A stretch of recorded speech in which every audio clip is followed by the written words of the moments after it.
à l'issue de cette formation, dans le cadre de l'initiative parlementaire pour la finance climat, un atelier national intitulé Dialogue sur les zones d'énergie verte à Djibouti s'est tenu pendant 2 jours au Sheraton Hotel, réunissant un large éventail d'acteurs clés. Et cette rencontre de haut niveau a pris fin hier après 2 journées de discussions intenses et fructueuses.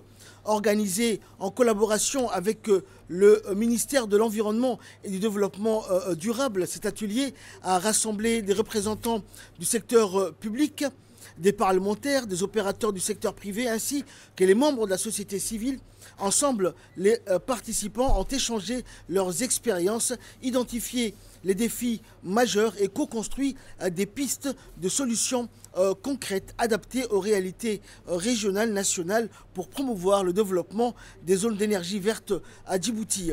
Les travaux de réflexion ont permis de formuler plusieurs recommandations stratégiques, notamment la nécessité de mettre en place un cadre législatif et réglementaire cohérent, l'objectif étant de mieux harmoniser les investissements, renforcer les mécanismes de financement et accélérer la transition énergétique du pays dans une perspective inclusive et durable. C'est vraiment 2 jours qui nous ont permis d'échanger en profondeur sur le potentiel de Djibouti par rapport aux énergies renouvelables, au développement de zones d'énergie verte. On a senti un vrai dynamisme, une vraie motivation dans la salle de la part des députés. Et surtout, tous les acteurs du secteur se sont rassemblés et ont fait l'effort de venir pour cette journée. Donc c'est vraiment bien de voir que tous les acteurs concernés par les énergies sont impliqués et sont prêts à dialoguer tous ensemble pour pouvoir trouver des solutions collectives. On a eu beaucoup d'enthousiasme dans tous les pays avec lesquels on conduit ce projet. Ils sont 15 en tout, en Afrique de l'Ouest, en Afrique australe, en Afrique de l'Est.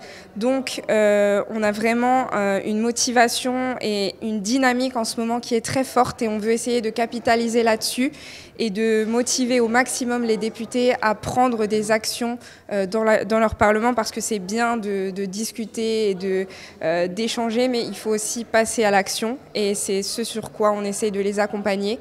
Et on pense que c'est ce type d'ateliers qui vont nous permettre de passer de la théorie à la pratique et de pouvoir faire en sorte que tous ces pays qu'on accompagne puissent prendre des initiatives ensemble.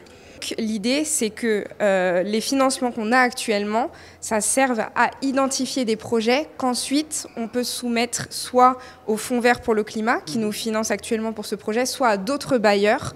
Donc ça va nous permettre d'identifier des projets prioritaires, de préparer des propositions pour qu'ensuite on puisse aller voir les bailleurs, leur dire voilà, on a établi cette proposition avec tous les acteurs concernés. On a fait des études pour être sûr que c'est une zone qui va fonctionner. Et donc maintenant, on vous demande de nous apporter les financements pour pouvoir financer ces projets concrètement.